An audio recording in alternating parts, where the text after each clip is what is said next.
Hey everybody, welcome to SexyNerdScience Season 5, Episode 3. I'm Drew here with Josh and Dale. Hey everybody. Hey everybody. This is a very hey everybody episode. What? For those of you who are not watching this right now, we have a bunch of oh my god, that Sex Nerd Science logo on the back of that. Oh, it looks beautiful. Yeah, we have a new Hey Everybody merchandise that we just got the first shipment of. So that was pretty cool. Yeah. So I want to thank anybody who has purchased it so far, and anybody who's going to purchase it. We made a goof. We are not going to have a coupon code because it would cost you guys more money. For whatever reason, to get a coupon code for the merchandise, we'd have to raise our price to make the margins for us better, to then take shipping costs off for you guys. So we're just going to leave it at what it is, and there's no code or anything. Overall, you'll still save more money Yes. than we would if we gave you the coupon code. Yes. So this way, we're giving you a coupon code, except nobody has to enter in anything. But you can just say hey everybody when you buy stuff. You can send a message. You can shoot a text to my phone number if you have it. I'm not going to give it out though. Right here. Yeah, it's at the bottom of the screen.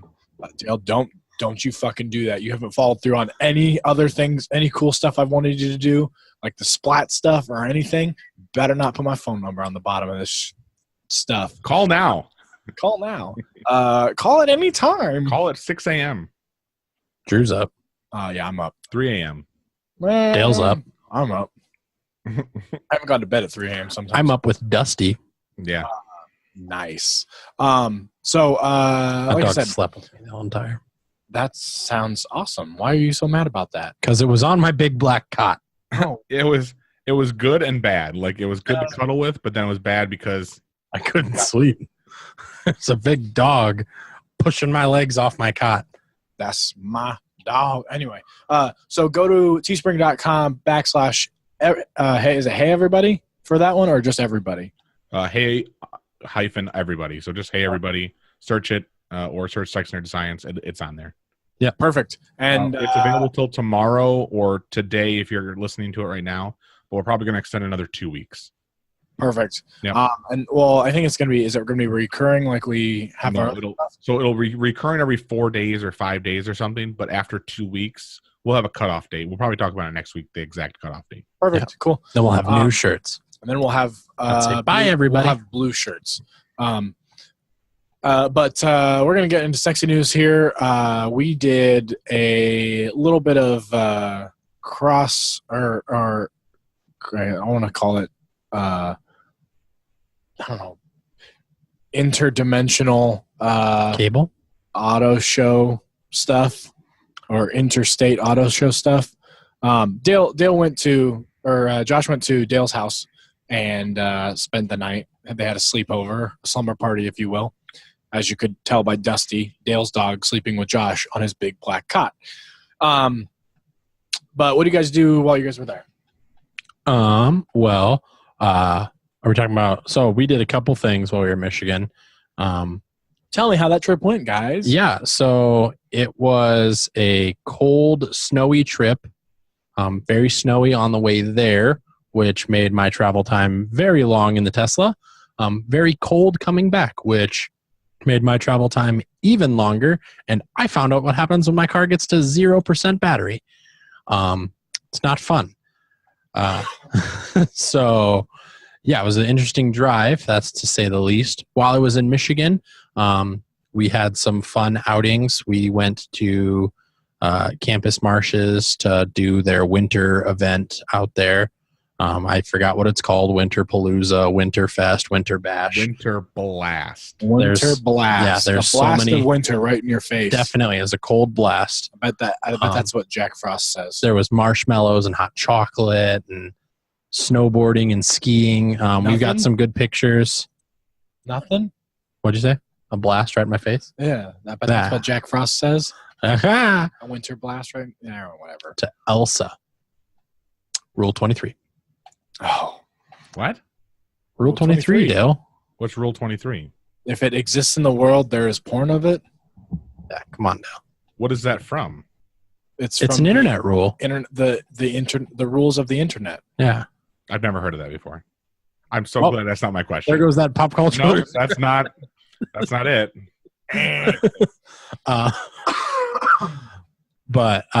And so we did Winterfest. We went out and had a Tejas de Brazil, which was excellent quality food and also excellent pricing. And by excellent, I mean, holy crap, did we spend a lot of money on a lot of food. But the food, we've been to 3 different Brazilian places. I've been to 4 different Brazilian places. Different ones or 4 different ones. I've been to one in Salt Lake City. I've been to one in Colorado Springs, one in Lincoln, Nebraska, and then one in Detroit. And the one in Detroit, Tejas de Brazil, really good cuts of meat. Where do you think it ranks on your list? I'm gonna say 2. I loved the meat. I really, really loved the. Actually, I'm gonna say 3, and this is it's unfortunate. Loved the quality of the food was great. The little cheese balls were awesome. The dessert or the salad bar looked really awesome. Like you guys were coming back with like gourmet looking salad, which was just really weird to get at a salad bar. 3? I'm saying 3, and here's why. So the one in Salt Lake City had lesser quality on the meat, but its drinks were fantastic. There was a lot better drink specials. It was more of like an actual Brazilian theme to it. So there was a lot of like rum and fruity drinks. Yeah, this was more of a modern theme. Yeah. The one in Colorado, though, had by far my favorite drink with the food. That was a really good drink. God. But you didn't order like a drink, did you? Pineapple mango rum thing. Yeah. No, I looked through the whole entire drink menu at Tejas. There was not any like frozen fruity drinks. There was some margaritas and stuff. Tejas de Brazil? Wasn't it just called Texas de Brazil? Yes. So Texas is called Tejas. In what language? Spanish or Portuguese? In Portuguese and in Spanish. Okay. So that's what confused me. I was like, type in Tejas. And they're like, how do you spell that? I was like, I don't know, but it says Texas. Yes. So, and even when you call, they're like, thanks for calling Texas de Brazil. And I'm just like, that's not like, yeah. I don't even. Before the episode, Josh, if that's what everybody calls it, that's what it is. But I'm sure the guy who named that place, because it's a national chain, like is like, no, it's not supposed to be that. It's supposed to be this. Yeah. Like, did you guys know Sprint's actually called Sprite? It has an extra I in there, doesn't it? Yeah. What is it? I'm just kidding. It's not any of those things. I was just messing around. Mint DW. But so good food there. We went to Top Golf. Dew. Yeah, Mitten Dew. Mitten Dew. We went to Top Golf when we were in Michigan with Daniel and Dale. Neither of them have been to Top Golf before. So that was kind of fun to get them that experience. Omaha's supposed to be getting one sometime soon. They have the golf bar by PayPal. It's not like a full driving range, but it's got like a full 18-hole virtual golf experience. Yeah. So they had that in Michigan too. So Top Golf had a virtual golf experience in the MGM casino. But it just was not. It's not something that, I mean, Top Golf, I think, is in a league of its own. All right, well, for fun things. Keep going. I want to hear about that stuff. So, quick. Yes. Who won at Top Golf? Dale did. Which one? The one that mattered. Oh, okay. The one that I realized that I can repeat pretty easily. But real quick, Tejas de Brazil is actually Texas de Brazil, because the owner and where it's based out of in the first one is all based in Texas. So they call it Texas de Brazil. They call it Texas de Brazil? Really? Texas de Brazil. So what idiots. It's probably Texas meets Brazil. You know what? I should have actually taken that from a contact clue, because Brazil is spelled with a Z and not with an S. And if it's Portuguese, it's spelled with an S. Ah, gotcha. But doesn't in Portuguese doesn't the day connotate meats or what it was something like that? Day? Yeah, No, it means of. So Texas of Brazil. Hmm. Brazil of Texas. Because they Yeah. on their Wikipedia page at least, it says Brazil of Texas. all their meats are Texan-style meats. Yeah. They were good. They were good meats. I will say. Texas. I thought there were a couple little like the first when we first got there. I don't know if I was so hungry or what. The first few cuts were phenomenal, but then as the night went on, it seemed like they got a little more charrier. I think it's because there were a couple that were medium and medium well that came through. That because I was still hungry at that time, I was like, yeah. Well, I'll eat whatever, you know. But yeah, there were. I mean, I know like of the ones that we had, there were some kind of charred things, but I think that was just actually the temperature of the meat, because like when we first got there, like the sirloin and the top sirloin were like bloody red. Like a man didn't even eat hers because she didn't like how red it was, and I just gobbled it up. That house sirloin I thought was the best. Which is crazy because I think honestly their house sirloin was probably the cheapest cut of meat they had. I think their house sirloin and their top sirloin were almost identical. They were, I mean, they're just different cuts. Was it good sirloin. food? Yeah, it was good. Dale, how many places have you been to like that? 2. The one in is that better or worse than Colorado Springs? Oh, better in my opinion. Even for the price, even price wise. So see, that was the thing, because we went on I think a Friday when we went to Texas, or the one in Colorado Springs. Yeah. So from Monday through Friday on lunch special, it's only $25. That's not bad. They get the same stuff for $25. That's completely worth it. This was, I think it was $44.50 is when it ended up being completely. Yeah. But $44.50. We were on a Sunday night or Saturday night or what we did. Yep. Saturday night, 6 people. Yeah. So I mean, like for the price, yeah, I'd still go back. It still wasn't bad. You had a lot of meat. I thought we ate 2-3 pounds of meat. Oh, I'm sure. Yeah. I definitely ate $44 worth of. I didn't get a Coke because I didn't want to fill up on the carbonation. I got water, and she just kept refilling me. Yeah. So I mean, I think it was definitely worth it, but it's a once in a while kind of treat, unless you're doing the midday $25 lunch. I was gonna say I went with you with the first place I had ever been, and I didn't know there was a place in Lincoln, so we'll have to go there. Take Tasha, but and Brittany wants to go too. And Brittany, we'll make a trip down there when it's not cold. But when I went, it was pretty good, but I wasn't as hungry as I should have been. Like I definitely one of those times where you should have room in your stomach, and I did not. I like shoved my face because I was trying to make it worth the money, because I didn't want to have like a half a plate of meat and be full, or like waste the money that it costs to go there. So I was just like shoveling it in, going to the bar. It's definitely a plan ahead kind of thing. And when we went in Colorado Springs, it was kind of like last minute. Well, because we were going to go somewhere else, but then we ended up going to. But those are honestly like for a con, like you're so hungry because you usually don't eat anything like throughout the entire day that like it is a good. Well, that was the day that we got a bunch of snacks though, so I had been munching on snacks all day. Yeah. All right. So what could have had the munchies? What was the biggest reason you went down there though? The biggest reason, and the most disappointing reason, was the North American International Auto. You're right. Dale was the most disappointing thing. But I mean, I don't want to say it was disappointing, but so we went to the North American International Auto Show. The NAIAS. This is year 2 of us going in a row. Overall, I was kind of disappointed by the auto show. I think that it was lacking in a lot. So there was a lot of the German auto manufacturers weren't there. BMW, Mercedes. Didn't have Mercedes there? No. BMW, Mercedes, and there was another one. I don't think it was Audi. Yeah, it was Audi. We're not there. Which all have really nice cars. And it just was interesting. VW was there, but that was also because VW was trying to do some brownie point things with Detroit. I forgot why. Like there was an actual sponsorship or something that VW was doing.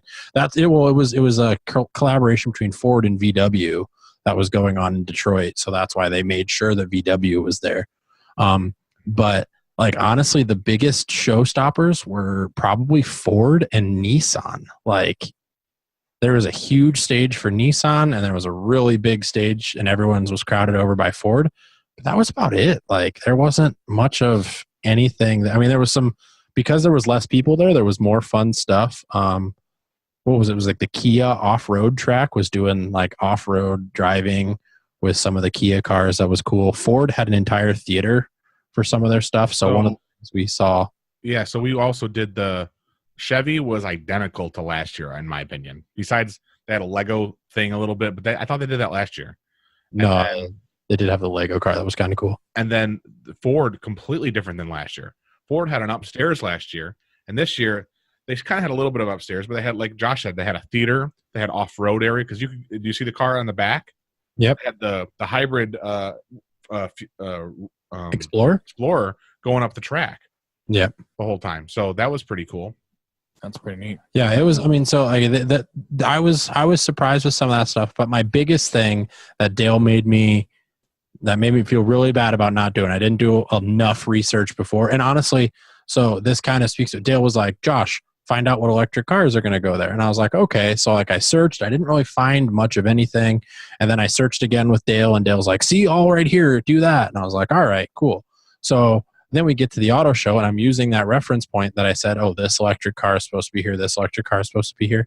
And half the time, the cars weren't even at the North American International Auto Show. They were saying, oh, they're only going to debut in China. They're only going to be in China. Or there were prototypes. You couldn't actually get inside of them. Or yeah. It was a lot of really just like lame things. Like, so I think the biggest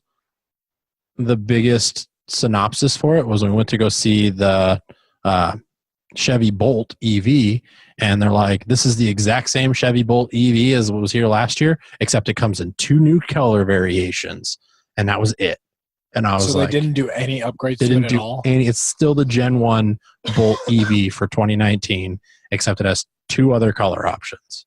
And I was just like, I think the only new car I think Gen 4 was the Leaf, right? The Nissan Leaf was a new one. The Kona EV was a new one. Yep. And those were both, I have to say, kudos as far as electric cars. Those are probably the 2 that I'm the most excited about. That was at the auto show, was the Kona EV from Hyundai and the Nissan Leaf, the new generation Nissan Leaf. So real quick, I went to the Midlands International Auto Show that was here. I was scouring the internet for things to do Saturday after we had sick baby all day. And it was like 3:00, and I was like, the auto show's here. It's like $9 to get in. Sure, let's go. So me and Tasha packed up the baby, went and had Burger Rim, which is pretty good if you haven't gone. It's the like slider bar, if you will call it that. That's right down the street from the now CHI Health Center. And but they had the Kona here and the Kona Electric at this one. And it was pretty nice. The Kona EV is actually out right now. It is available for purchase, which is one of the nice things that I think is really awesome. Let me read these little few facts for you guys real quick. Kona EV has a 39 kilowatt hour battery, and it runs about 35,000. The Leaf is a 40 kilowatt hour battery, and it runs about $500 more, $35,500. So relatively similar prices, similar battery packs. So you get about 200. Looks like the Leaf is 168 miles per charge, and the Kona is actually higher with 194. So less kilowatt hours, but more miles. I think it's a lighter vehicle. Yeah, so you get 4.5 miles per kilowatt hour. That's in the 2018 miles per kilowatt hour. What? That's the 2018. You're reading the Nissan Leaf and the Kona EV for 2018 right now. Am I? Yeah, I've got the Kona Electric No, it's for 19. thing here. It's saying driving range 258 miles in all 3 versions of the Kona EV. Okay, I must be reading the wrong thing, but 2019 Kona Electric Select, driving range 258 miles. The driving limited 258 miles. So the The battery's ultimate. the same in all 3 versions: the limited and the unlimited and the Ultimate, limited, and the select. and the select. So basically, they're 3 liveries. What little research I did do on this was to take pictures of the car as we were also going out and taking videos of them. So I was got to that. I do think the Kona was a good looking car. And it had a heads-up display, which I thought was pretty friggin' sweet. I still stand behind that Chevy Bolt, though. All right, Dale loves his Chevy Bolt. And the Chevy Bolt's got a 239-mile range or something like that anyways. So it's not right terrible, up there. It's but better than my Tesla. What's the the Chevy Bolt EV kilowatt hour? I think it's a 63 kilowatt-hour battery. 63? 60, yeah, 63. Saying 60. 60? Yeah. It's probably, it gets better range than my car. It's probably a lot lighter, too. It's the other thing. Because, yeah, it's like 253 miles. 240? All electric, 236. 236? Yep. So we had talked about a couple cars the episode prior to leaving or to the auto show. What did you guys have? Did you guys do any looking at those? The Supra and the Ford Mustang GT? So we definitely, they lowered the Mustang GT down from the ceiling, but we actually didn't get close enough for it. Yeah, the Ford Theater. So we have some video of it, but it's really bad video. Yeah. We might just actually link to if we can, just get the actual YouTube footage of it and link to that from somebody else's video. Yeah, it's definitely a good looking car, but to me, it's another Mustang. Well, I was going to say, they didn't do any massive updates to it because I think I saw the same. They had a 2019 Mustang GT at the MIAS too. So, yeah, very similar. So what about the Supra? That's what I'm interested in because they did not have the Supra at the Toyota. We got some video of it, but we really didn't stop and look at it. I did. Did you? Yeah, I was looking around at the Supra. Because they had 3 different Supras up there. They had the racetrack Supra. They had the I was just looking through my pictures here. Some other Toyotas. So they had the racetrack Supra, the GR, and I don't remember what the gray one or the silver one was. It was a GR as well, but it was a different version. One was I guess they were all coupes. But yeah, they were, there was 3 different versions of the car out there that were pretty sweet looking. I was noticing a lot of sensors on the car, like ultrasonic or Proximity. Yeah. So sensors on the outside of it. Plus, even I noticed that there was a video camera in the top. So it's looking like the Supra might actually have Toyota's standard package for electronic emergency braking and some other, proximity sensors, parking sensors, things like that with it as well. So it'll be interesting to see. That's for a sporty car to be that techy as well. Pretty good on. Well, I know from what I was reading, they put all the bells and whistles into it. So, yeah, I didn't actually get a chance to pay attention to it.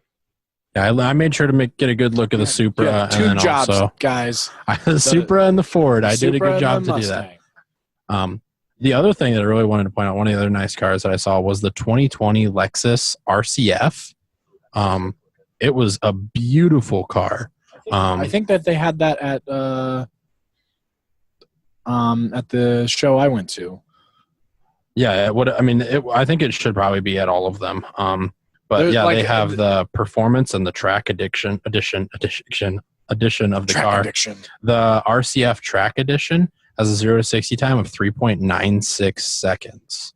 But beautiful car. Lots of. I hate it and I love it because like everyone's going to carbon fiber for like accents on cars, and it's kind of like overplayed, but sometimes it does look really good. It's and on that honestly car, overplayed a lot. yeah, on that car, the carbon fiber I think went really well. The whole entire, you can't see it on this. I don't know if I actually got a full picture. Hood? The hood's carbon fiber. On it. See, that's probably optionable. Like a lot of people don't like to look at. Some people don't like to look at carbon fiber, but because it's one way or another. So we went and looked at the new unlimited 4Runner, and that was one of the bigger ones we went and looked in and sat in and stuff, because that's a car that Tasha and I have talked about potentially getting. And they have the interior dash stuff as carbon fiber in that, and a lot of their upgrades, the upgraded stuff from the limited. It's becoming cheaper to make too, and I think that's why a lot of auto manufacturers are going to it, because it's one of those like future technologies that everyone's like carbon fiber this, carbon fiber that, because it has a very good strength to weight ratio on it. But it is, it's one of those things where. But at that point, in the interior of a car, you don't necessarily need that strength to weight ratio. I mean, durability and stuff though. Yeah, but you're not standing on your center console. No, but does everybody remember when we were younger and people had their cars from the 90s that had the fabric from the top just hanging down and coming loose, and as you're driving, it's flat. That was loose glue. That's an adhesive. Yeah, I mean, but that's a fabric and glue problem. So now with cars with better fabrics and stuff on the inside and carbon fiber on the inside, it's the 4Runner Limited, or TRD Pro. They just use glue. They what they needed to do was adhere with something that's a mechanical device of some kind. Yeah. I mean, and it's been fixed now, but that's what I'm saying. Like, so I think this carbon fiber interior stuff is going to be a lot of things like that. Yeah. But yeah, I liked, there were some really nice things about it. There was a lot of EVs that should have been at the auto show that weren't, that were debuting in places like China, that honestly care more about electric vehicles than the United States does. And I don't know, I don't want to get political here, but it brings me down seeing that, the United States. To be fair though, 2019 is a year for continuation. Nothing's coming out in 2019 that's big and making a splash. Yeah. It's one of those years who just a carryover is what we call it. Yeah. In the car industry. And that's why it was kind of boring at the auto show this year. Except for the Supra. The Supra is a bring back. It's a holla back girl. Yeah, but that was just like the Mustang from last year, the Steve McQueen Mustang. Well, no, because the Supra hasn't been around. Like, the Mustang's carried its name for 75 years. 75 years. The Supra, they stopped making the Supra. Technically, some people could argue that they made the Toyota 86, which is basically the. Has it really been 75 years? I was kind of kidding, but I don't know. And now I'm thinking about it. I think it's like 55 years. Yeah, I was like, I think it premiered at the World's Fair back in the day. So if you think about it, there's the 50s Mustang. Yeah. So that's 50 plus 20 years. Yeah, almost. I guess it's getting there. 75, I bet. 1955. 64. 64. First generation Mustang, 1964 and 1973. We should know this. I thought that there were like iterations prior to that weren't called the Mustang, but it is still like the Mustang line. Possibly. We should know this for how often we frequent. Mustang 1 is considered 1962. And there is probably a copy of that in the Henry Ford Museum. How old is the Ford Mustang? That's what I'm going to type into Google. And Google says, fuck you. Wow. Thanks. So the Mustang we know as today, March of 64. Okay. Well, that's when production started, but model years is 65. What they call the Ford Mustang 1 is not considered in the same realm of the Mustang. Huh. Well, whichever. That's still still 60 years basically, right? Yeah. 64. 54. What? 54? Yeah. It would be 1964. And so 2014 would be 50. Yeah. So then this is the fifth year of that. So 55 years we're celebrating, I guess. Yeah. So, anyway, so Midlands had a lot of cool stuff. We saw they had a handicap accessible showcase area where they basically took one of each of the brand cars and altered it. So they had like a Chevy Silverado 2500 pickup that had handicap driver accessible seating. The whole driver's side was all one door, and it came out and dropped down, which was is like something I've never seen before. I've seen the van conversions where you're able to have the ramp come down from the rear passenger seat, and you can basically roll into that from there. But I mean, that's just some of the creativity in altering those vehicles was pretty phenomenal. And then something that they did here is the Omaha Police Department did a seatbelt rollover demonstration, and basically had this like chopped like S10 pickup that they basically made into a rollover vehicle, and they did a demonstration, and then they had a single seat chair with a seatbelt on it, and they did a rollover test just with a regular seatbelt. It was pretty freaking cool. So I didn't do it because I was taking care of baby and Tasha, but big dude got into it and did a rollover, and they were like, "This is how important seatbelts are," yada yada yada. Which I mean, I don't knock it. I wear my seatbelt, but it's just so crazy to see like somebody hanging upside down in a seat with a seatbelt that wasn't in a movie. Who are you saying you wear your seatbelt for? What? I've seen many a times where you don't wear your seatbelt. I'm terrible about putting it on right away.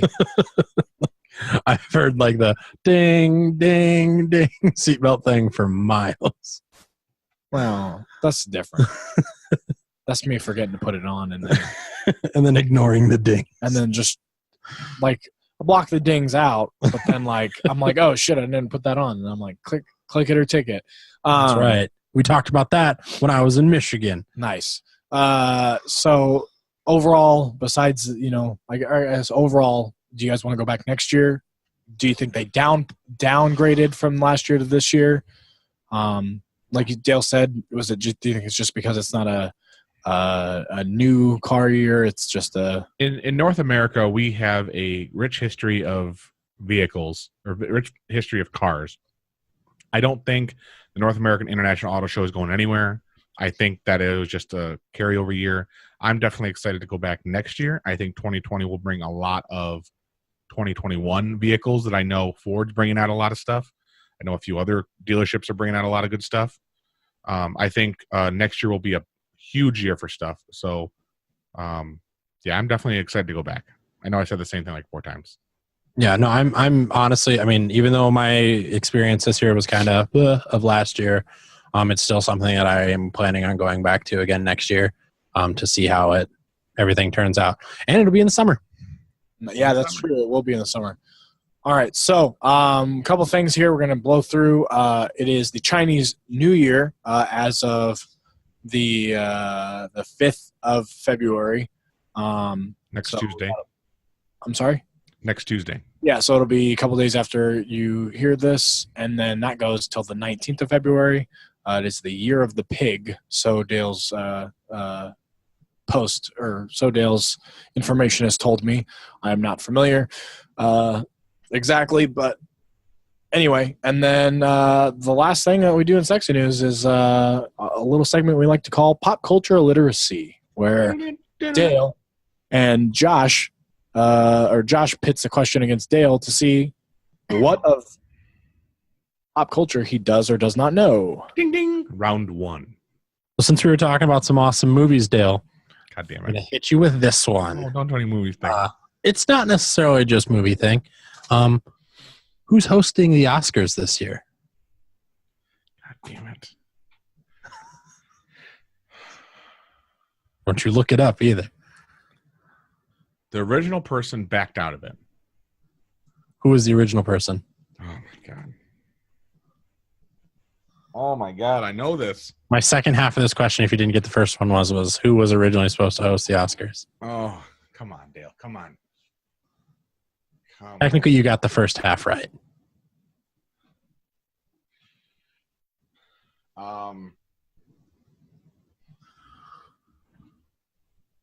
Just give me like a minute, okay? Talk about something else. Yeah, we'll talk about something else.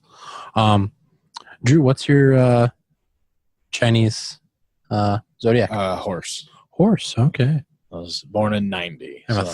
snake. Sneaky I'm a snake. Oh, snake. So glad that we met that guy at Kansas City Comic Con. That was so just like random. that guy's a snake, and he's like, "Yeah, that's me." I was like, "What do you mean that's you?" And he's like, Was he "Yeah, wearing the I hat do." when you met him? So I was like, "Oh my god!" I don't know if we ever put that interview up. I know we have We never pictures. put that interview up.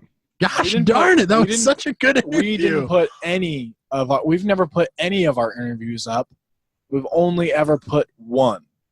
And that one eventually, or at some point, ended up not even like being a thing. I got his name right. Just kidding. No, I didn't. I didn't know his name. But Dale.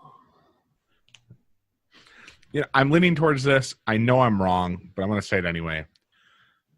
Dale, wait. What's your heart telling you?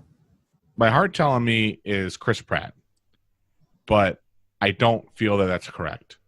I feel that it's somebody else, and I can't put my finger on it. someone else, Hardy. Hardy. Dale, is that Chris Pratt, was that your guess for who is currently hosting the Oscars or who was previously? Previous. Okay. Kevin Hart. Was that the guy who was previous? Yeah, it was who was previously doing it. Damn. There's currently nobody hosting the Oscars as of right. Okay. So that's So why I it's got been that kind of news, is because like this event is coming next month and there's still nobody hosting the Oscars, and nobody's really jumping at the opportunity to host the Oscars. We'll host the Oscars. You hear that? Kevin We'll do Hart. it. But Kevin Hart was the one who was supposed to, who Oh, wow. is Yeah, no I longer. don't remember where I remember hearing that, though.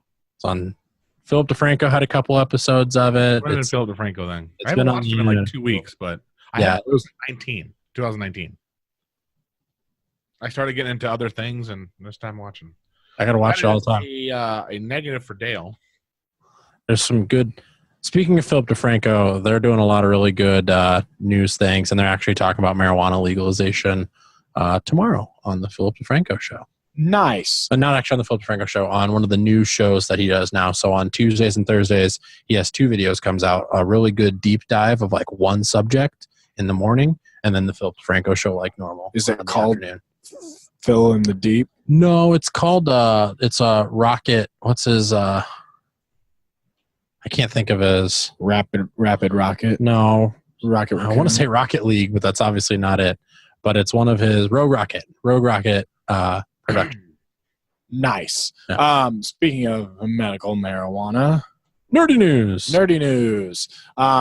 Me and Dale stream on Twitch. My handle is Which has- Djibouti, DJUBUTI, and Dale's is Tisby 101.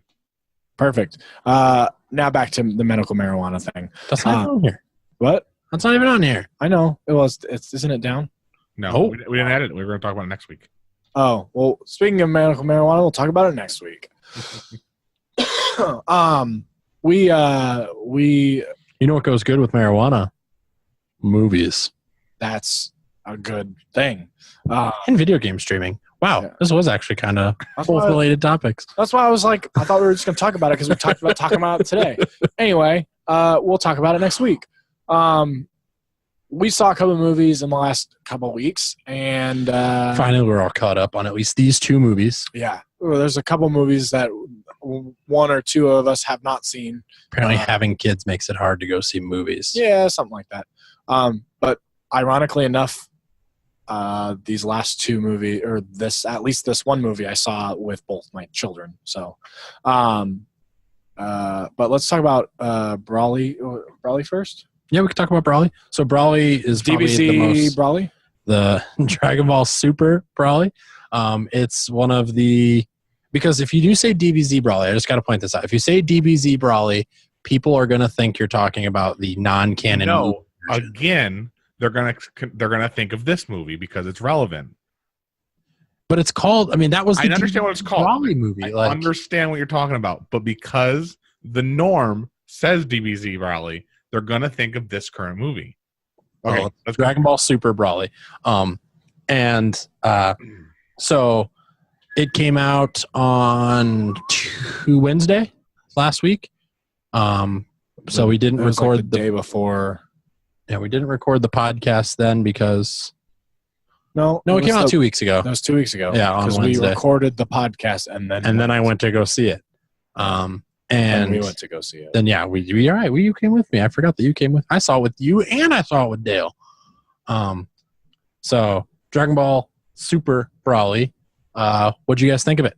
Since I saw it twice and you guys that was both pretty saw it once. freaking cool. I thought it was amazing. I definitely didn't expect some of the graphics that were The animation style. Yeah, like the animation CGI style. battles, first person. I expected the CGI because they did a lot of that with the Resurrection of F. They did a lot of space scenes with CGI and whatnot.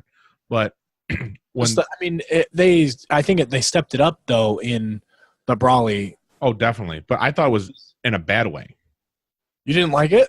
So when the Too much? Spoiler alert! I'm going to talk about it a little bit. Yeah, we're gonna spoil. These are spoilers for sure because they've been out for at least a week, so I don't care. So when the planet was destroying, or when the Arctic was all on fire, when that was destroying, that was all CGI. That was fine for me because it was a scene. But then when Vegeta and Goku were launching a blast at him together, they were CGI'd, and I didn't like that. I wanted them to be cartoon or animation, whatever you want to call it. Yeah. So that was one thing, and there's a few other small scenes like that similarly. So one of the things that I've noticed about the newer style for Dragon Ball Super. So when Dragon Ball Super first came out, they got a lot of criticism for the sloppy, choppy animated stuff on there.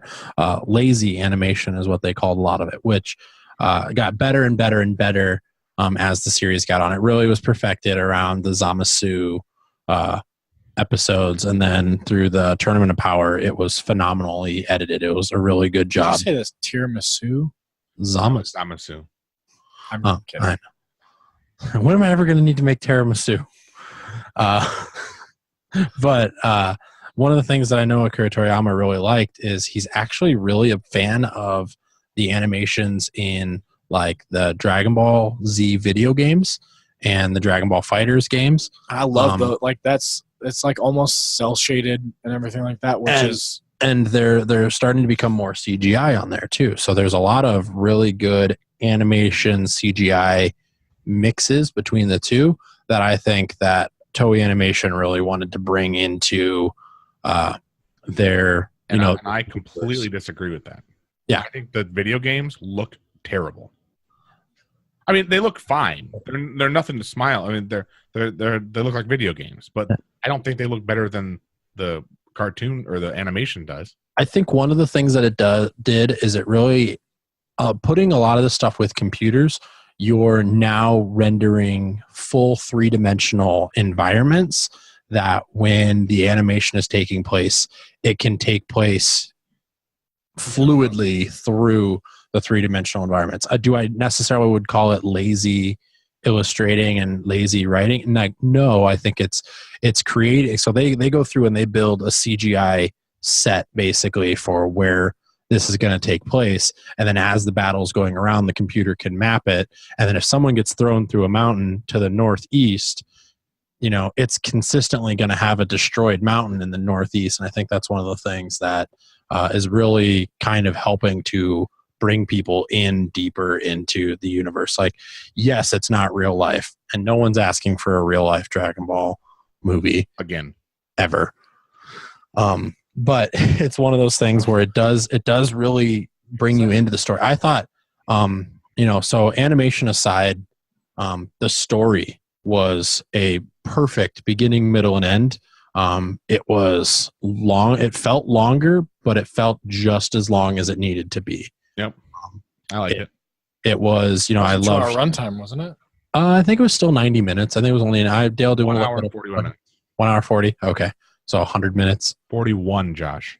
101 minutes. Tisby 101.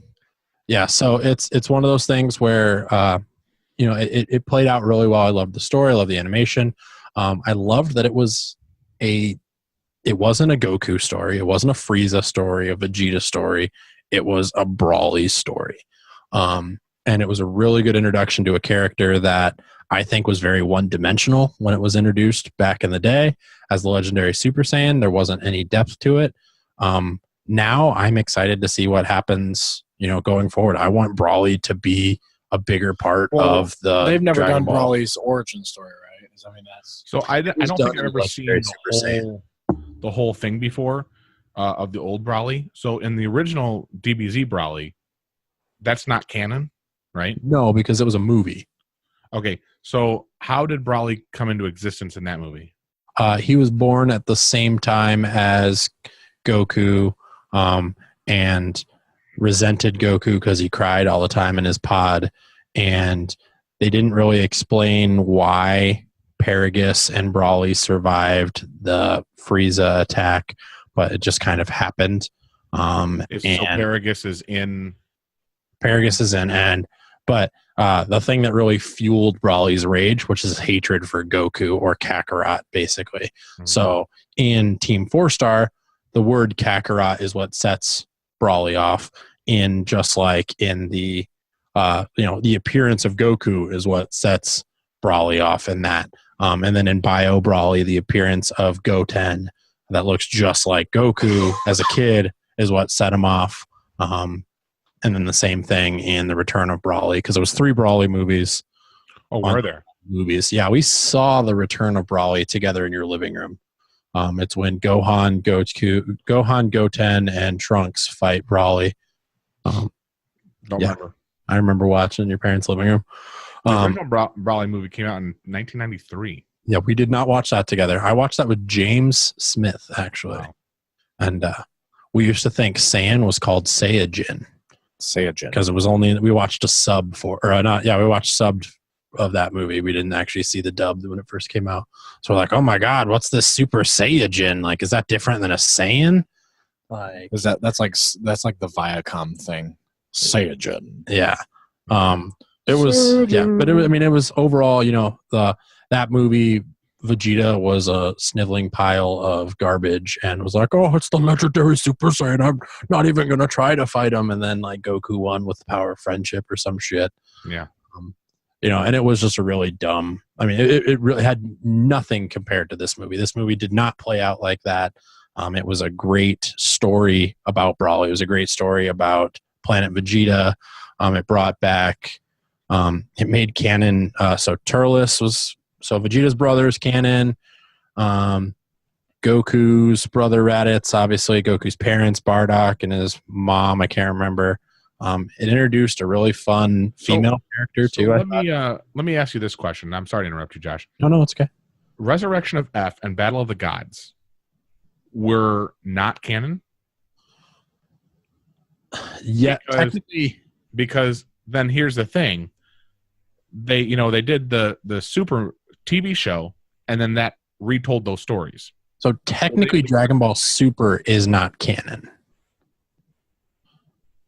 Dragon Ball Super is inspired by Akira Toriyama. He has influences in it, but it has different writers and creators. Whereas the movies were actually written and directed by Akira Toriyama.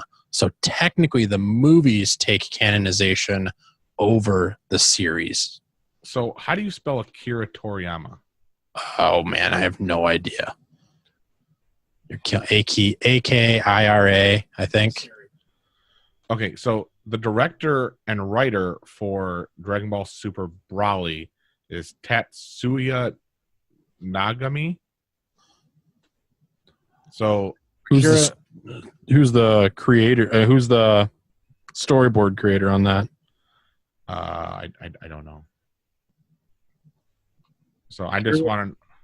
Akira Toriyama is A-K-I-R-A T-O. Screenplay and story by. Yeah. So he actually wrote the story for it. Okay. Where he didn't actually write the story for the Dragon Ball Super. He basically is like, here's the manga. You guys make everything based off that. And, approved by Toriyama. Same thing with the Dragon Ball game that you were asking me about, like how if that's canon. Yeah. Like, yes, technically that's as canon as Dragon Ball Super in the sense that they had permission to write. You're saying Dragon Ball Z Battle of the Gods, Dragon Ball Z Resurrection of F are canon, but Dragon Ball Super is not until we get to Broly. Even then, Dragon Ball Super Broly, the movie's canon. Whatever happens in the actual TV series is second to that. Even though they talk about everything that happened in the TV series in Dragon Ball Super Broly. Doesn't that canonize it though? To an extent. Yeah, I mean, so so one of the things, spoiler alert again here, just for you guys who haven't seen this, we see for the first time Vegeta make a Super Saiyan God transformation. Never happens in Dragon Ball Super. Yeah, it doesn't. But I would assume he did. He learned to do it afterward. How? I don't know. But Akira Toriyama did work on Dragon Ball Super. I assume he does, but not fully. Like I assume it's one of those things where if you go to a maximum, you can always dial it back. Yeah. So I honestly think that Vegeta learns how to do Super Saiyan God after the fact. We're gonna call it Super Saiyan. He went blue.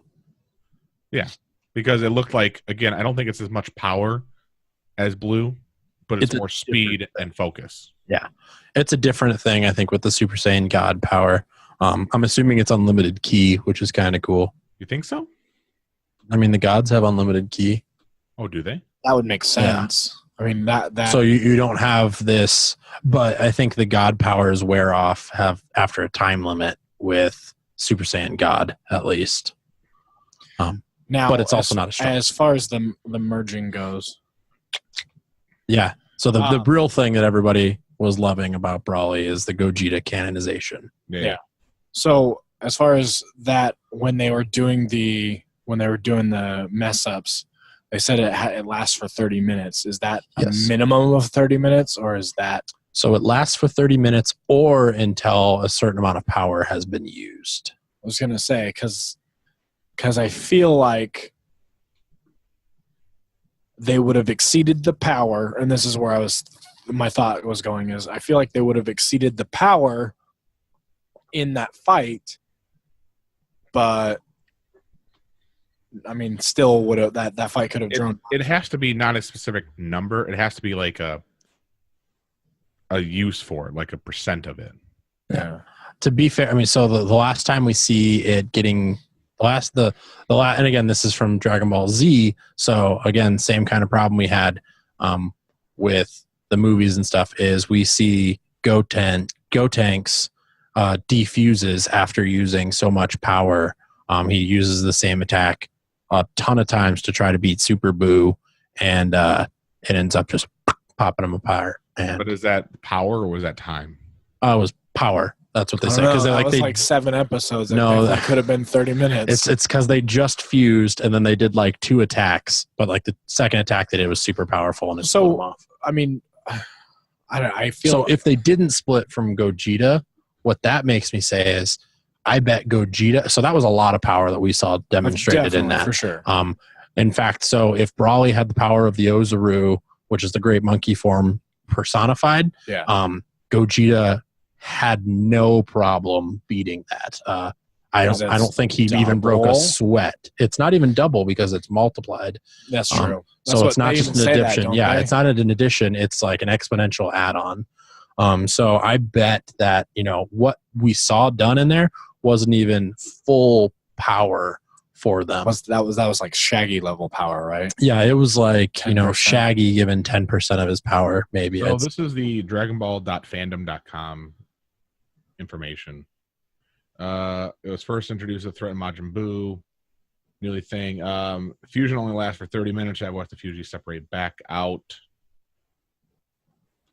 Most of them cut down a little as 5 minutes if too much power is needed to sustain the form. Yeah. So to sustain the form, it's to sustain the form. So it's not necessarily the use of power; it's how much they need to sustain it. So if they don't have a good compatibility, I would assume, or maybe they're just not good at it. Yep. I don't know. If that makes that, I mean, that makes more sense than the amount of power used because. And I think with the Gogeta or the Gotenks one too, you always had Trunks having to lower his power level to meet Gotens. Yeah. And with that, you're basically having Goten work harder and Trunks work less, which I think shortens the fusion. Like if they do powerful attacks that Goten can't keep up with, then it eliminates the fusion that way too. It's just a plot device, but I mean, it's makes kind of sense when we're talking about fusion, I guess. Yeah. So now we have Patara earrings that are canon, and then we have Fusion Dance, which is canon. And both have now happened in Dragon Ball. So, and the other one was referenced in Dragon Ball Super. Correct, yeah. But it was mentioned. So in Dragon Ball Z though, they did Patara earring fusion. Yeah, but they did that in Dragon Ball Z too. That's what I'm saying. In Dragon Ball Z, they used Patara earring fusion. Yep. And in Super, they did it against Zamasu. Yep. So, overall, what was your guys' thoughts? I mean, I give the movie 9.5 out of 10. Like, what am I basing it on? All the. I mean, just as a movie, as a movie, not like against other movies. Just like your enjoyment, how you thought it was. I was definitely pleasantly surprised. I would say a 4 out of 5. So an 8 out of 10. No, a 4 out of 5. I do the least common denominator. Was it Filthy animal? Was it better than Resurrection of F or Battle of Gods for you? So I'm one of those people who like the next thing is usually better to me. Yeah. Battle of the Gods, it was first one in a while. It was awesome. Resurrection of F, I could have predicted that type of situation. Really cool to see the blue. You predicted Resurrection F, like the real Vegeta coming back. I'm bringing Vegeta back after Battle of the Gods. I didn't predict anything, obviously, but I could have seen that as the next thing. So I still think. Did you watch Resurrection when we got that early release promo cut, or did you watch it a different time? I don't remember. I don't think you watched it. It was just me and you. And well, I know, but I just didn't know. I just didn't know if you like watched it at the same time around then, or if you watched it way later. But anyway, that doesn't matter. Yeah. So 4 out of 5. I'm definitely gonna go with like a 9 out of 10. It's definitely up there. What is that stupid face for? Oh God. Josh over here cutting the cheese. Oh, I'm thinking like I don't see anything. Nothing's coming up on my screen. I definitely liked it. I enjoy the cell shaded stuff, like the games, everything, and we'll talk about that in a minute here. It's great. So like I said, 9 out of 10. Or we'll call it never mind. I'm not gonna bring that back up. Just gonna give it some weird 5/3. I was gonna give it some weird popo. Oh no, don't do that. I thought you were gonna be like, I give it 17 out of 20 Planet Vegetas. Or filthy monkeys. So anyway, the last movie that we all saw, or the most recent movie we all saw. Oh shit! I can't believe we're still on this one.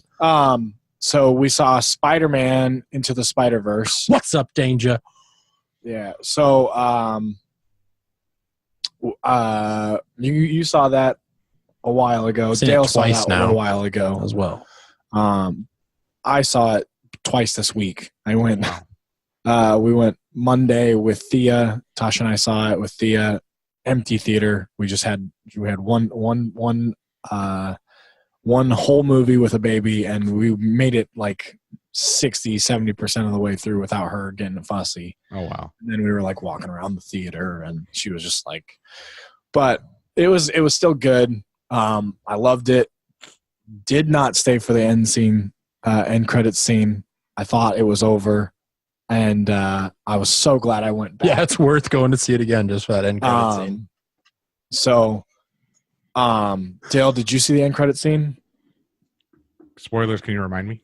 The spoilers, can you remind me? We'll talk about it in a minute. Start to finish, what did you guys think? because I got Well, some. just remind me. Now I'm excited. It's the 2099 Spider-Man. The other universe. The other the sixth universe. Nope. Don't Okay. see it. Well, so we'll talk about that. All right. So start to finish, what do you guys think? I thought it was so. First of all, Spoiler heavy. spoiler. Yeah, I'm highlighting. I loved the soundtrack of the Spider-Man Into the Spider-Verse. One of the greatest things about it being, Sony sponsored is that they had tons of really good artists collaborating together to make one hell of a soundtrack. Not quite Black Panther soundtrack, but definitely up there, to the point where I listen to it in the gym. I'm still listening to that soundtrack. It's really good. I hate Post Malone, and I even Sunflower. Yeah, That's definitely. Well, there's a Lil Wayne song in there too that I can't stand, but I mean, like it's just. I mean, it's all good. I mean, even what's his butt's son? Jaden Smith has a song in there too. Mm-hmm. I mean, like it's just an all around. I just a great soundtrack, great character of Miles Morales. I thought that the movie did it perfect justice. I loved that it brought in all of these Spider-Verse characters, and it made the Tobey Maguire Spider-Man's canon with that universe too, which was great. So yeah, I thought it was just Sony did a great job with that. Way better than Fox's Marvel stuff. Yay, Sony. Dale, what'd you think? Dale? I thought it was really good. Are you trying to look at the end credit scene? Nope. Give me a second. Okay. Well, I'll still talk about what I thought. So, animation, since we were talking about that. Cell shaded. I think it did a very good job of doing the same kind of thing. It was a animated CGI blend that really helped shape the entire universe. Again, the fight scenes were staged in such a way where the entire thing's blocked in a computer, it seemed like, and then they animated through that, which made these fights really almost like I was there, kind of seeing them happen.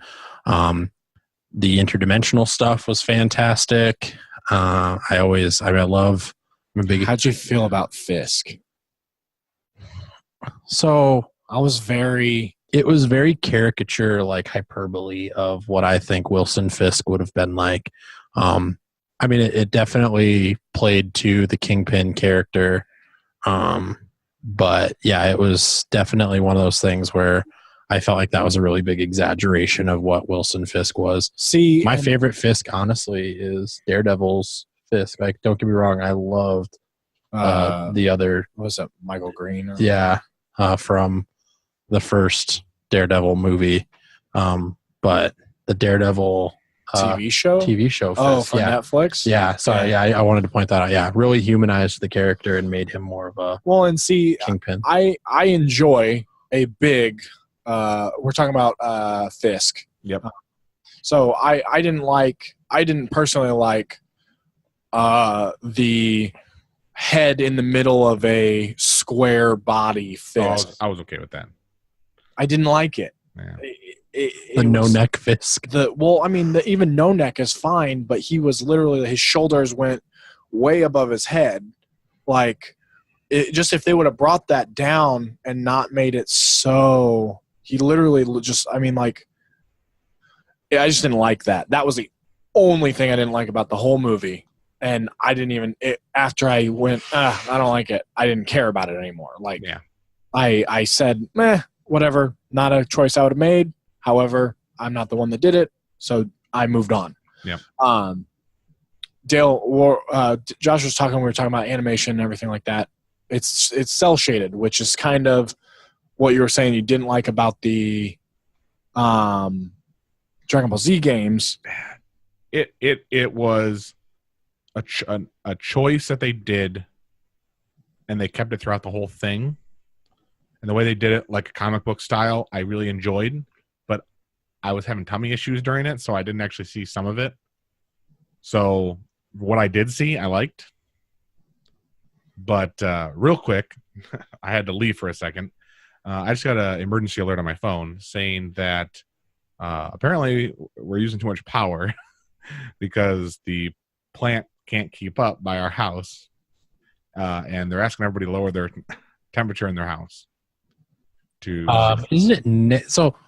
It's like -10 where you're at, right? Negative 12, getting to This negative 14. podcast is definitely running long, and I don't want to take this too far, but that was going to be one of the things I wanted to talk about for sciencey news was this polar vortex and how it's affecting everything right now. We can just do it. We had a week off. Who cares? Yeah, it's true. People wanted to. Well, do we want to? I mean, I don't want to stop going. from Spider-Verse here. No, so let's do a Spider-Verse then. So yeah. I really enjoyed Spider-Verse. What I saw, I would like to see it again to experience a little bit more of the thing. I thought the comedy was phenomenal. I really like the voice actor who played the main Spider-Man guy, the original Peter Parker guy. So that was the New Girl. Yeah, Nick from New Girl voice it, or what's his name? I can't think of the actor's name, but that me and Tasha immediately pointed that out. Girl. He's also in Jurassic Park. Yeah, well, I knew that ahead going into it. I did not. Jake Johnson. Pleasantly surprised. Jake Johnson. Yeah, he's played in a few other things. He's a great actor. So yeah, Peter B. Parker was voiced by Jake Johnson. But I really enjoyed the portrayal of Miles. I don't know if you guys probably haven't played the PlayStation Spider-Man at all. There's a Miles Morales in that universe in the game, who's not yet Spider-Man. He works very close with Peter Parker in the game, but has not received his powers yet. You get to play as him in some non-Spider-Man sense of ways. He's got some tech that he's able to use in the game.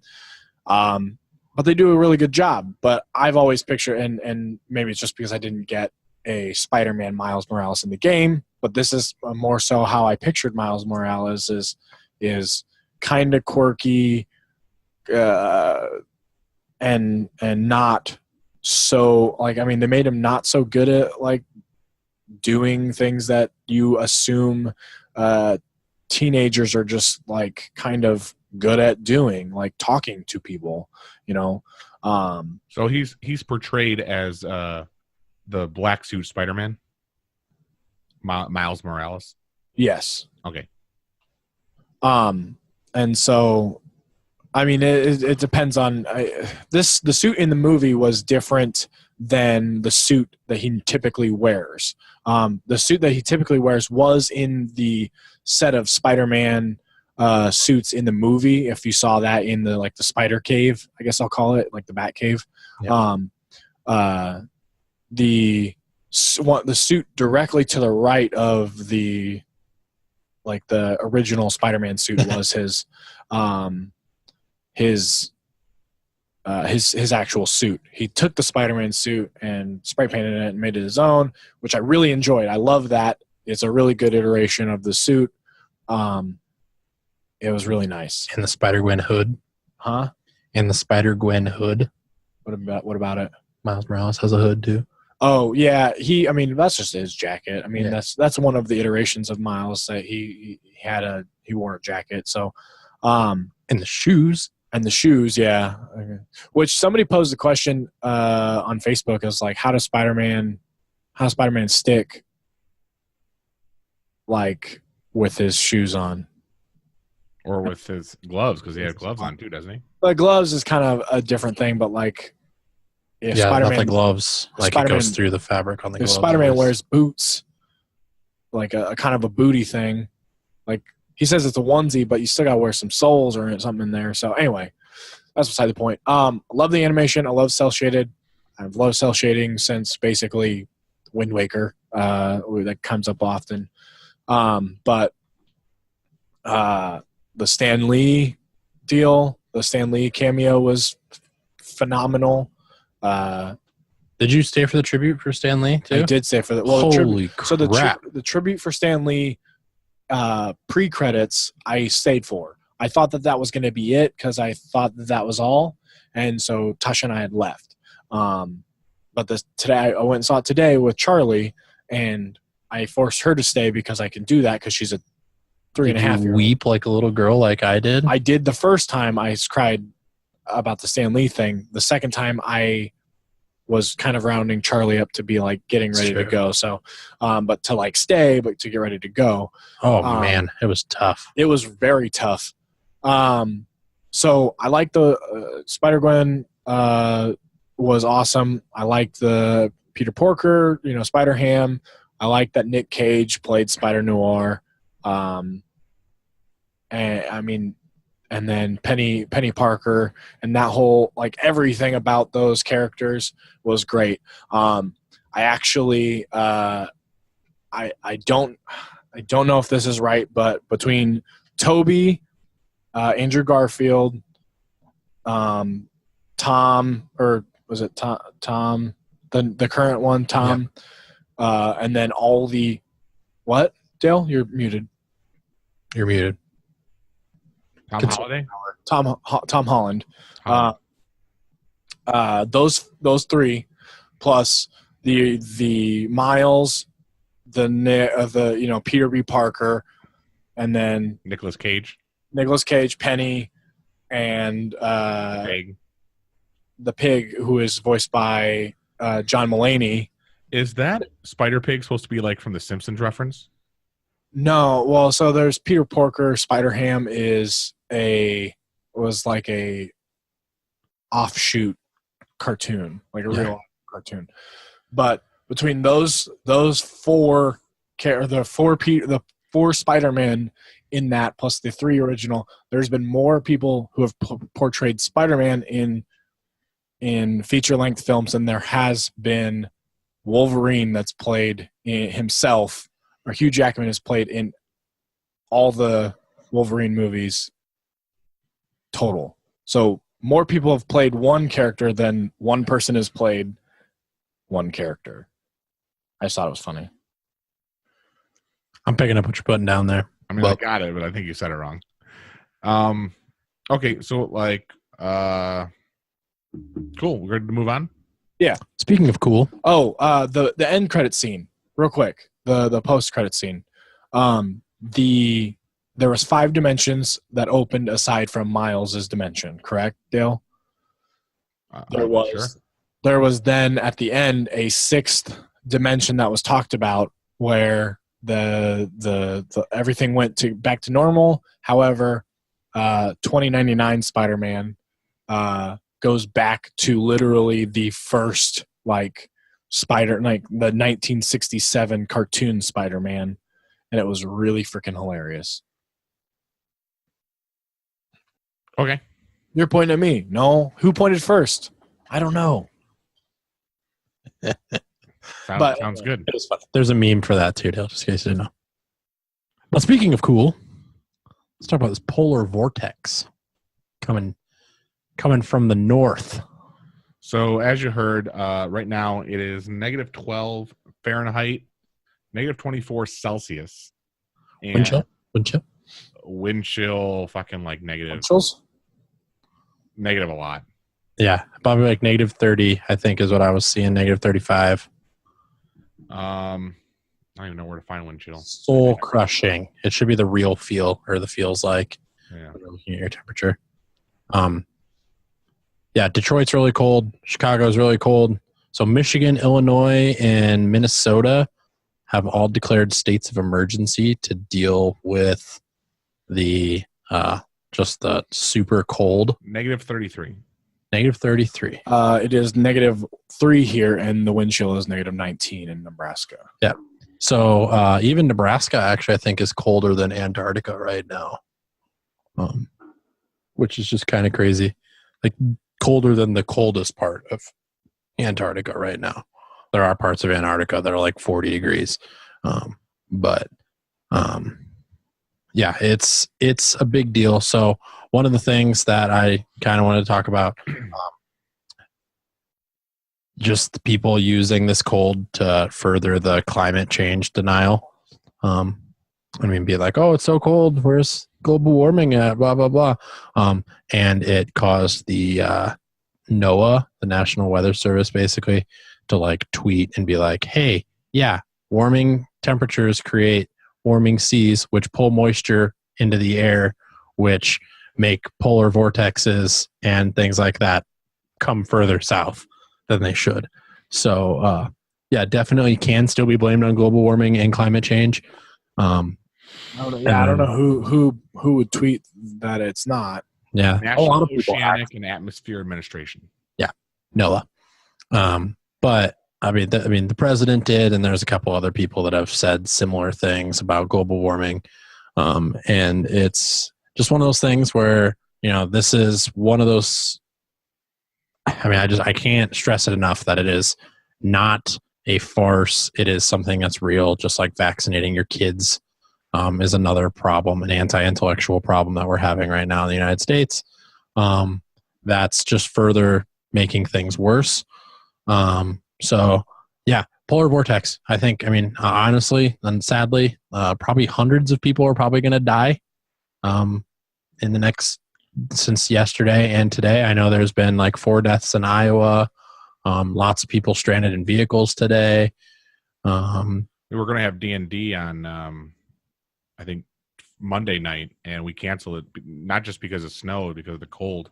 We don't want to be stuck out there. But real quick, what is it? I heard a dog earlier out like barking just from my headset, and I was like, "Is that outside?" Because I was worried because, like I said, it's negative, 12 here with a negative 33 wind chill. If that dog is outside, he's dead now. Yeah. Frostbite can set in 5 minutes. Yeah, 4 to 5 minutes when temperatures are that low. I had to, speaking, about my car, I said the trip coming back was really cold. It was, normally I consume 350 to 400 watts per mile normally. To run my car and keep my car warm and running, I was consuming about 500 watts, 580 watts per mile. And it was just killing me on these trips because I almost couldn't make it to 2 of the superchargers that I needed to get to because it was so cold. It was ruining my battery range. Was that like the next supercharger, or were you like skipping superchargers? That was the next supercharger. Wow, what speed were you going?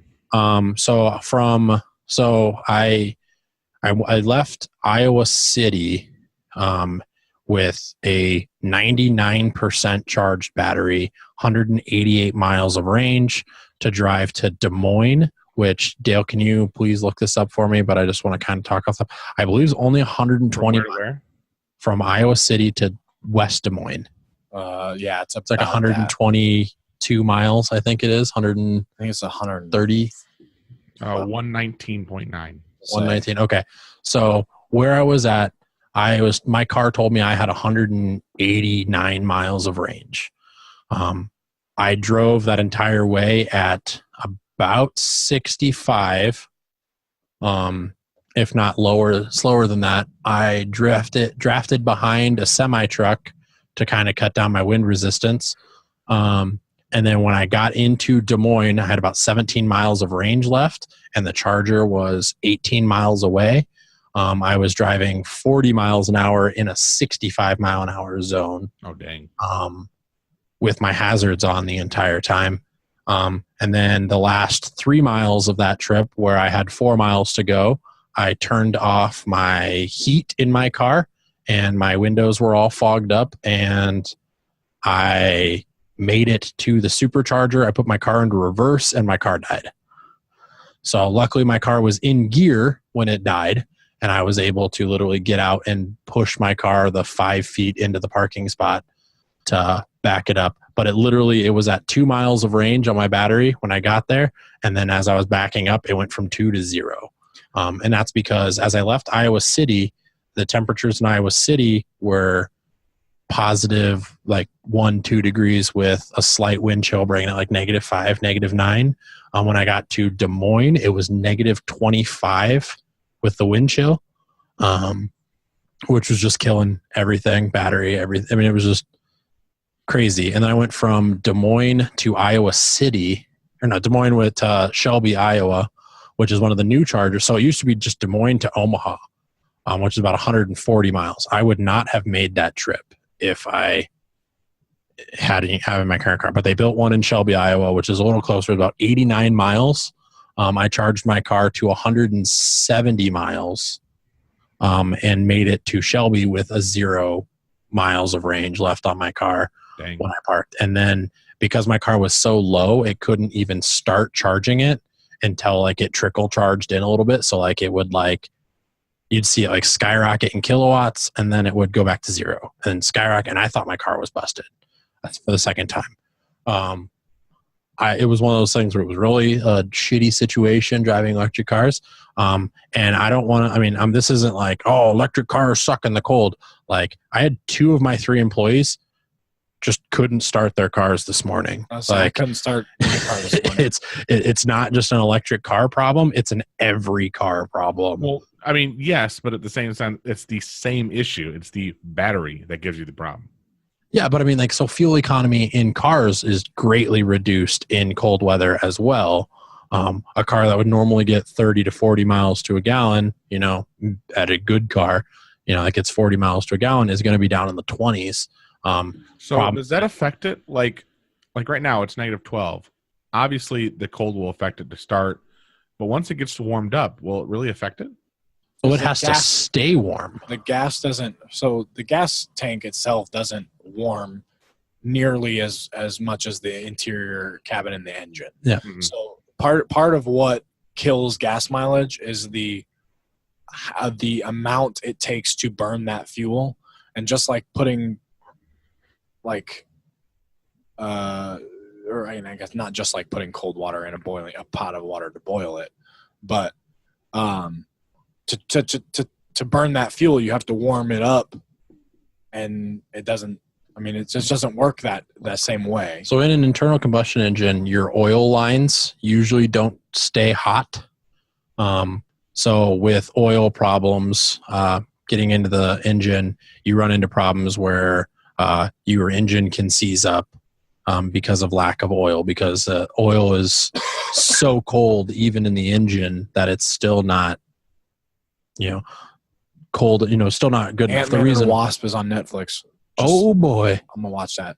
Like 7. So, but the other thing too, so because a lot of internal combustion engines are cooled with air coming through the engine, when you are driving at 70 miles an hour in an environment that's already -25 with the wind chill, you're actually increasing that wind chill even more by adding 70-mile-an-hour winds to your exposed lines on the outside of your engine. So while your engine block might be extremely hot because there's little tiny explosions going on in there, the rest of your engine can still actually be pretty cold. Plus rubber tires. Some data on fueleconomy.gov, and a lot of the data corresponds to what you're saying. It looks like though most of the data is for 3 to 4 mile trips. They call them very short trips. But I don't know about longer trips. Yeah. I mean, but also, so your rubber in your tires hardens. So you're actually not getting as good of power management. Your air pressure decreases in your tires. So, yeah, I mean, there was just, you know, a number of problems my car had, but, you know, it wasn't necessarily good for any car to be driving in that right now. So yeah, polar vortex, bad, really cold. You know, big contributor, man-made climate change. Sorry to bust anybody's climate denying bubble, but it's true. Just get used to it. Kind of Don't get used to it. Well, I mean, it just disappoints me that, you know, the United States still doesn't take climate change seriously when countries like China and Europe are definitely taking it seriously, and Europe's not even a major contributor. So, asking my blind science question. Hopefully it's nothing depressing, because it's going to be depressing. Good. So, for the past few weeks, I've been actually winging it, thinking about a topic right before we start recording, and it hasn't been fun. This week, I decided I'm going to stump you. You are not going to get this right. Good. Every week I try to make like a manageable question that I was like, hey, I think a reason. I'm fucking you. You get to answer a question about microbiology. Okay. This question is about cell division. Okay. Mitosis or meiosis? Damn it! Fuck you. What about the third one? So fuck. Meiosis is it budding? Is that the third one? I don't know. You got to tell me. Okay. You have that there's 3, and that was the number I wanted. Mitosis is literally just the. Oh, damn! I shouldn't have said anything because I bet he would have only thought about 2. Well, no, I was thinking of asexual reproduction in general. He's on the right track. One of them. So mitosis is everything copies inside the cell, splits on either side, and then dividing line goes down the middle. I hate you. Meiosis is like, isn't it self like impregnation and like birth based? Like it basically creates a copy of itself by giving birth to itself in meiosis. What meiosis is saying is that a reproduction cell division whereby the number of chromosomes in each daughter cell was reduced by half to produce a gametes. So there's 4 haploids. It pretty much says that it has to use DNA replication. Yeah, so it's like it's birthing itself essentially. So it uses its own sexual reproduction organs to create a baby of itself, and then the outside host dies, and the inside's a same copy of itself because it's still made up of the same genetic DNA. It's just it creates a self-replicating copy. And then I don't know what the third one is, but I'm gonna say it's similar to budding. And that's just where a piece breaks off with the DNA in it. And then when that piece breaks off, it essentially just reproduces itself and becomes another full piece of. Can I tell him? Thing. Yeah, he got it pretty good. Well, no. Can I tell him what the third one is? Yeah, it's binary fission. Binary fission is that? So is binary fission and mitosis basically the same thing then? Sort of. So it says prokaryotes, bacteria, undergo a vegetative cell division known as binary fission, where their genetic material is segregated equally into 2 daughter cells. All cell divisions, regardless of organism, are preceded by a single round of DNA replication. So it looks like it's very... So that sounds like it's one cell that then creates 2 cell copies and inside itself, and then it Yep. splits. Yep. Okay. So mitosis is where it literally creates the copies of the internal organs on the inside, moves them to 2 separate parts of the cells, and then splits up the middle. Yep. Okay. So, but Do you know how I learned mitosis? I just want to say that you can go to hell. Evolution. The movie Evolution is how I learned mitosis. I remember in biology class, I was the only one who knew that question too. Okay. Well, good job, Josh. Sorry. I thought I'd stump you on that one. I love it though. Like I think that was really got me thinking. Biology is one of those things. We don't talk about it that much, so. Geologies, man. That's my geology and geography are the ones I hate. Geology? If you want to hate, if you want to, geology. Yeah, if you want to be like, hey, Josh, here's your stumper. Ask me questions like that, and I hate that stuff. Okay, real quick, we're just going to touch base on this last thing because we are running at an hour and a half. Yeah. Today was a Dragon Ball movie. Today was released, or not released, but Elon Musk talked at a shareholders meeting today that they're coming out with the Tesla Model Y. They don't actually have any specs or any designs or anything like that, but pretty much what he said is it's a USV style vehicle. It's very similar to the Model SUV? SUV. You said USV. Yeah. Sorry. I SUV. thought you said USB style, and I was like, USB? Yeah, it's a USB style. It's a little dongle you plug into the bottom of your iPhone. No, it's an SUV electric vehicle, so very similar to the Model X. However, it'll be built on the same platform as the Model 3, and it'll share up to 75% of its components with the Model 3. So it's basically- not a truck? It is not a truck. It'll be a USB-style electric vehicle. It'll most likely be a smaller version of the Model X. Why do you keep saying USB? He's got dyslexia. Sorry. All day I work with CSV, Okay. so I think that's what I'm talking about. SUV. Production is expected to begin, at least this is what he said. He literally just spotted this shit off like he normally does. That's Elon. Yep. And production is possibly to begin at the end of 2020. Production. Not even like concept release, anything like that. Production. So we'll have concept release and stuff like that. So before then. everything is going to be, like you said, it's mostly the insides is going to be 75% the same for the Model 3, but it's basically going to be a new chassis, new.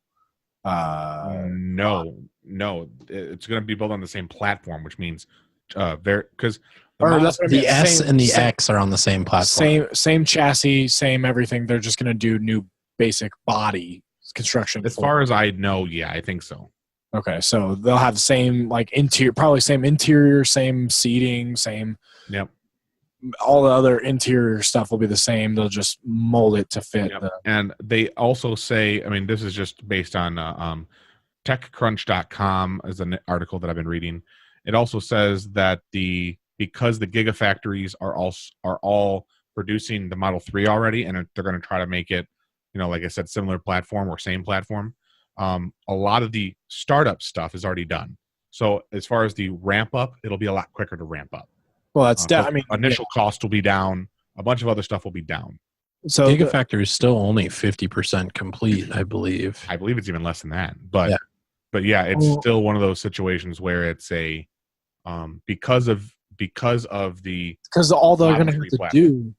All they're going to have to do is tool new stuff for the body, and then all the other, and then the automated components that put the car together. Yep. And have to change based on those parts, but they already have the automation for the interior stuff to put those components together. So all they'll have to do is use automation to put the other stuff together. By the way, just also adding this, Tesla referral codes are going away on February 1st. So if you guys want to use my referral code to get some stuff for your Tesla, I don't even know. Hours. I don't even know what people get anymore.